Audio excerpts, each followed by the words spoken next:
इस चैनल के लिए सब्सक्राइब कर बेल आइकन को ऑल पर दबा दें और वीडियो को शेयर करें। बहुत चिंतन की बात है, आपको देंगे। धर्म 12वां श्लोक पढ़िएगा। वैदिक ही कर्म धीर पुण्य निषेकाधि द्विजन्मनाम कार्य शरीर संस्कार पावन प्रेत चेह च। 12वें श्लोक में स्वामी कहते हैं इसी से सब मनुष्यों को उचित है। किससे? ऊपर जो आपको बता दिए गए हैं, इन सब बातों को ध्यान में रख करके, क्या एक आदमी का नाम नहीं लिया, सब मनुष्यों को। आप देखा यहाँ विरोधाभास खड़ा होगा तुम्हारे सामने, खाली पढ़ के सुना देना अलग बात है, लेकिन उसका मंथन करिएगा।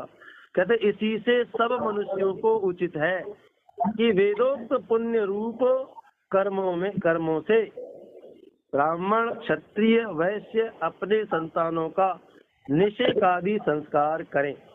इस पर ध्यान देना। सब मनुष्यों को उचित है। सब मनुष्यों सूत्र नहीं आते क्या? मुसलमान नहीं आते क्या? ईसाई बुद्ध सिख जैन ये नहीं आते क्या? फिर यहाँ केवल ब्राह्मण क्षत्रिय वैश्य इन 3 लोगों को दिया, और ये लोग क्या करें?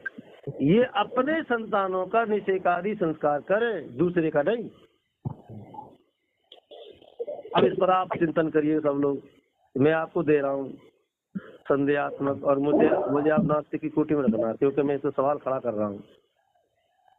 जब पहले ऊपर दिया है कि सब मनुष्यों को उचित है, तो यहाँ मेरा चिंतन यह है कि सब मनुष्यों के लिए बात कही गई है, तो सब अपने संतानों को लिखना चाहिए। सब अपने संतानों का निषेकादि संस्कार करें, लेकिन अपने संस्कार करें तो वहाँ आगे व्यवस्था क्या थी? स्वामी जी का शब्द है ये सब मनुष्यों को करना चाहिए। श्लोक के अनुसार नहीं बात बनती है। इस श्लोक में तो व्यवस्था दी गई है द्विज का है। द्विज नाम ब्राह्मण क्षत्रिय वैश्य इन 3 वर्णों को द्विज की संज्ञा दी गई है, क्योंकि ये तीनों कोई बच्चे जो है संस्कारवान होते हैं। संस्कारा द्विज होते, संस्कार से द्विज होते हैं। और संस्कार से द्विज होते हैं तो जो चौथा व्यक्ति आपके कार्यों से वंचित हो गया, आपका भाई है, परिवार है, तो उसके बच्चों के भी तो संस्कार करो, उसका भी हमें संस्कार करना चाहिए। बस ये परंपरा यहाँ पर हमारी अवरुद्ध होती है, और इस परंपरा को दूर करने के लिए ऋषि दयानंद महाराज ने यह प्रयास किया। आज हमारे तमाम विद्वान जो आज समाज के विद्वान है वो भी मौन हो जाते हैं। यहाँ पर आप देखिए स्वामी जी का सार्वभौमिक सिद्धांत है। और एक और देखिए, अगर कहते हैं कि जिसको पढ़ना नहीं आया और पढ़ाने से भी ना पढ़ सके उसको शूद्र कहते हैं। ये बात ठीक है, परिभाषा सब जगह प्रसिद्ध है ये अर्थ। और स्वामी जी क्या करें, एक जगह देखो, जब शूद्र हो गया तो फिर उसको यज्ञ नहीं करना है, यज्ञ करेगा नहीं, करवाएगा नहीं, तो करने वाले भी उसके घर नहीं जाएंगे। लेकिन स्वामी जी क्या लिखा है संस्कार विधि के सामान्य प्रकरण में, देखिए, कहते यदि यजमान काला अक्षर भैंस बराबर हो तो भी मंत्र पाठ विद्वान करे वो ना बोल पाए, कहते उससे बुलवावे। पहले तो कहते उससे बुलवावे, यदि ना बोल पाए, कालाक्षर भैंस बराबर हो तो सब क्रियाएं यजमान से करावे। अच्छा, विचार करिएगा। इसका मतलब है विचार करने की आवश्यकता है बंधु। यहाँ पर हम सब ये चिंतन करेंगे, जब स्वामी जी ने वहाँ ये व्यवस्था दे दी है कि वो करे, तो क्या उनके बच्चों को हम गुरुकुल में एडमिशन ना करें? भाई एक अनपढ़ रह गया कोई बात नहीं, लेकिन उसका विवाह हुआ, उसके बच्चे आ रहे हैं, तो उनके बच्चों का संस्कार होना चाहिए कि नहीं? होना चाहिए, होना चाहिए, नियम है, व्यवस्था है। लेकिन वहाँ पौराणिक पंथ की जो लोग हैं, जो मनुस्मृति का समर्थन करते हैं, आज भी जो लोग मनुस्मृति के आधार पर हिंदू राज्य की जो कल्पना कर रहे हैं, याद रखिएगा एक बहुत बड़ा धोखा और विश्वासघात होगा पूरे देश के साथ। क्योंकि जिस दृष्टिकोण से हम देख रहे हैं, आज समाज देख रहा है, उस दृष्टिकोण से वो समुदाय नहीं देख रहा है। वह तो आज बदले की भावना है उनके अंदर। वो तो चाहते कि ये आदमी, मतलब किसी को भी धर्माधिकार या वेद किसी के हाथ में जाने नहीं चाहिए, केवल हम जो कहें वही होना चाहिए। वो परंपरा से जन्मगत व्यवस्था को ही मतलब प्रमाण मानते हैं, और यहाँ कर्मगत व्यवस्था को प्रमाणित माना जा रहा है। तो इन दोनों बातों को आत्मसात करने की, चिंतन करने की आवश्यकता है। पहले स्वामी जी कहते हो अपनी आत्मा के अनुकूल, आत्मा के विरुद्ध ना हो। इस बात को हम हर व्यक्ति अपने साथ घटा के चलेगा तो निश्चित रूप से देश का, विश्व का कल्याण होगा, एक का नहीं।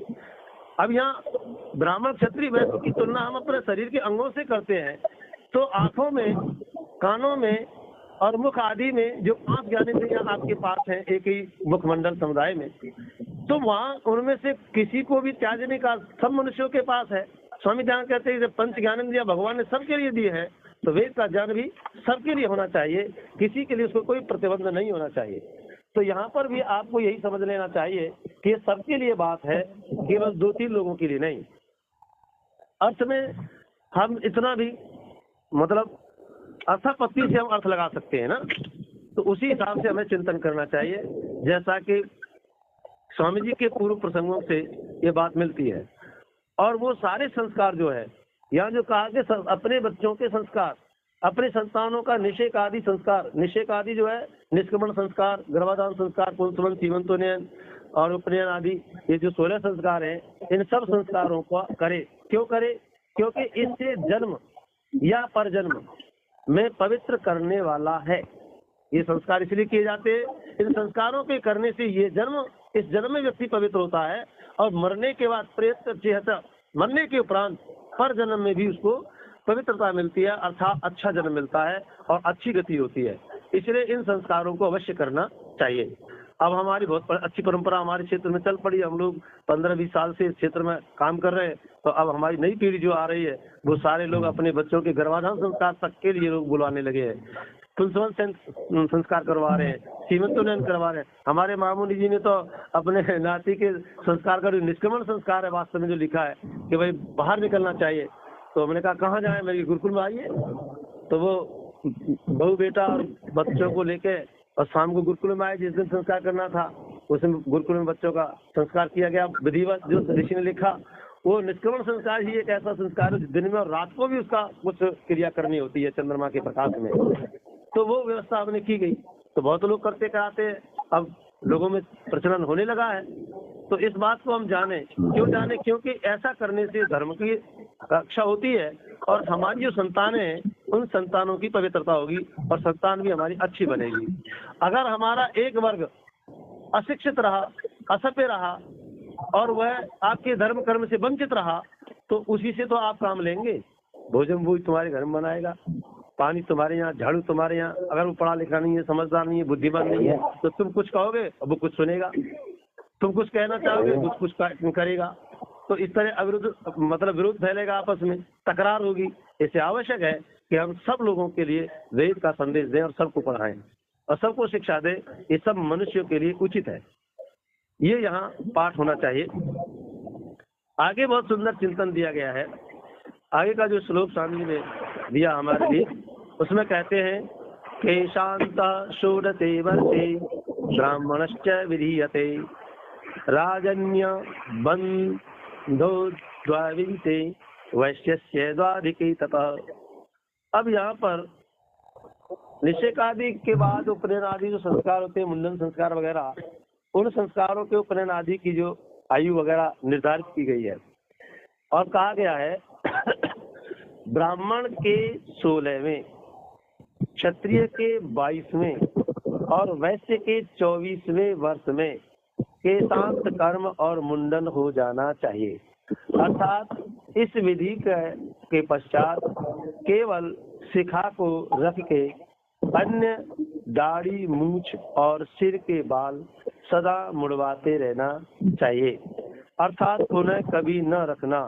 और जो शीत प्रधान देश हो तो कामाचार है, चाहे जितने केस रखे, और जो अति उष्ण देश हो तो सब शिखा सहित छेदन करवा देना चाहिए, क्योंकि सिर में बाल रहने से उष्णता और अधिक होती है और उससे बुद्धि कम हो जाती है। दाढ़ी मूछ रखने से भोजन पान अच्छे प्रकार नहीं होता और उच्छिष्ट भी बालों में रह जाता है। ये स्वामी जी का 13 श्लोकों का चिंतन धर्माचार के आधार पर आपके बीच में दिया गया। अब यहाँ आपके लिए सवाल में इकट्ठा कर रहा हूँ, क्योंकि चिंतन करना हम सब लोगों का काम है, करना चाहिए। यहाँ स्वामी जी ने 16, 22 और 24 इन 3 लोगों के लिए समय सीमा रख दी। चौथे व्यक्ति के लिए कोई समय सीमा का प्रावधान नहीं है, यानी वो बाल कतई कटवा ही ना है, वो तो ऐसे ही रहे। क्या मतलब भाई?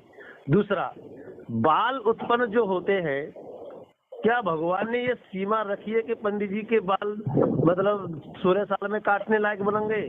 और उनके 22 साल में कटेंगे। इतना धीरे धीरे चल रही है उनकी ग्रोथ क्या?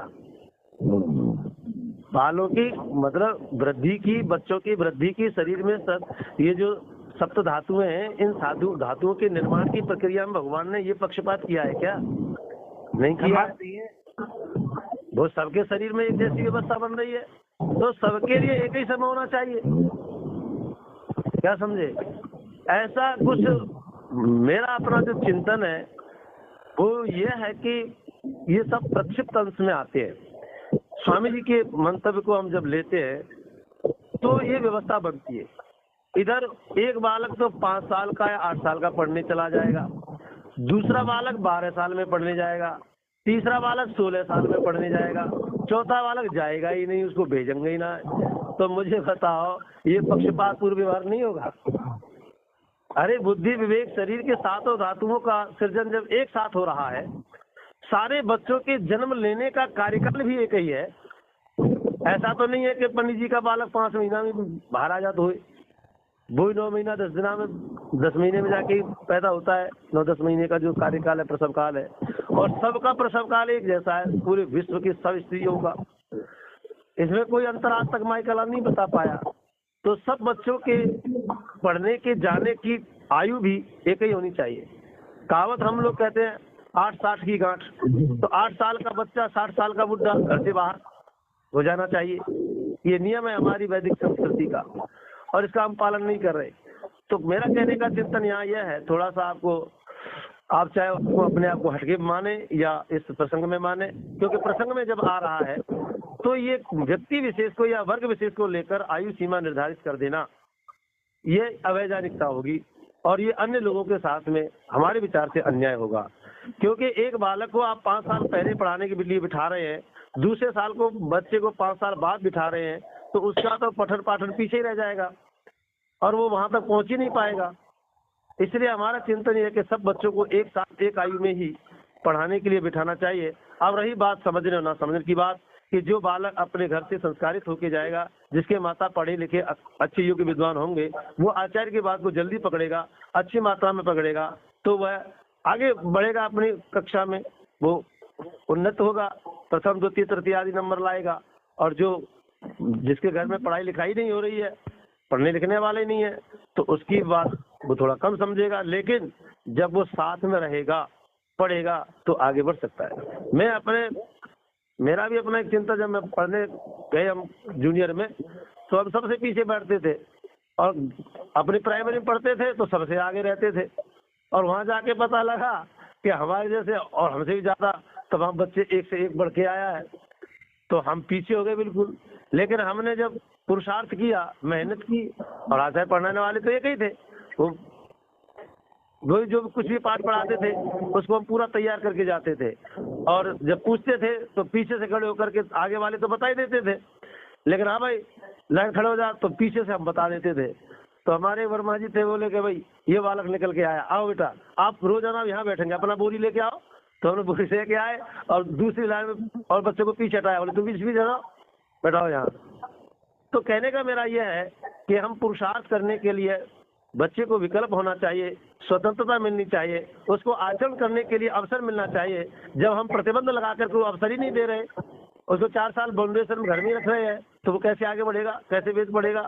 तो इसलिए हम चाहेंगे कि हमारे शास्त्र आदि ग्रंथों में जहाँ पर भी इस प्रकार की असंगत बातें हैं, उनको थोड़ा सा मंथन कर लिया जाए। और इसी कारण से भारत सरकार ने ये व्यवस्था आजकल लागू कर दी गई है, और ये अब इस आधार पर किसी बालक का एडमिशन नहीं होता, बल्कि बालक की डेट ऑफ बर्थ देखी जाती है, इतने वर्ष का होना चाहिए, उसी वर्ष से उस बच्चे का प्रवेश होता है।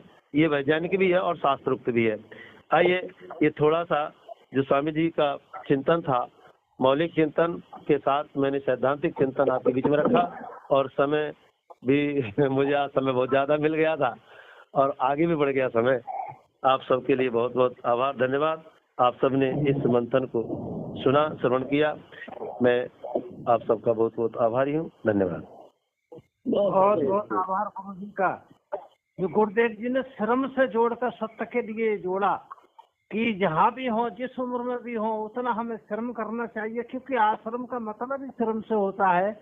और इधर गुरुदेव सार्वभौमिक सिद्धांत, सर्वतंत्र सिद्धांत से जोड़कर समान रूप में, जिसे दयानंद सरस्वती ने स्वमंतव्य मंतव्य में स्वीकार किया है कि सब पर समान रूप से शिक्षा, समान रूप के नियम है, सृष्टि का नियम सब पर समान रूप से लागू होता है, तो वहाँ समानता होनी चाहिए। वो असमानता अपने पुरुषार्थ से हो, वो अलग बात है। गुरु जी का बहुत बहुत आभार। गुरु जी से निवेदन करते पर ओम द्यौः शान्तिरन्तरिक्षं शान्ति पृथिवी शान्तिरापः शान्तिरौषधयः शान्तिः वनस्पतयः शान्तिर्विश्वे देवाः शान्तिः ब्रह्म शान्तिः सर्वं शान्तिः शान्तिरेव शान्ति सामा शान्तिरेधि। ओम शान्तिः शांति शांति। सबको सादर नमस्ते, धन्यवाद। सबके लिए बहुत बहुत आशीर्वाद, बहुत शुभकामनाएं। आज का दिन सबको मंगलकारी हो, सब स्वस्थ और निरोग रहे। इन्हीं के साथ आज की सभा का विराम। धन्यवाद। नमस्ते जी। नमस्ते जी, नमस्ते, नमस्ते जी, नमस्ते। ओम ओम। बुद्धि से विचार करो कुछ। और अच्छी जानकारी पाते रहने के लिए इस चैनल के लिए सब्सक्राइब कर लें, वीडियो को लाइक और शेयर करें तथा कमेंट करते रहें।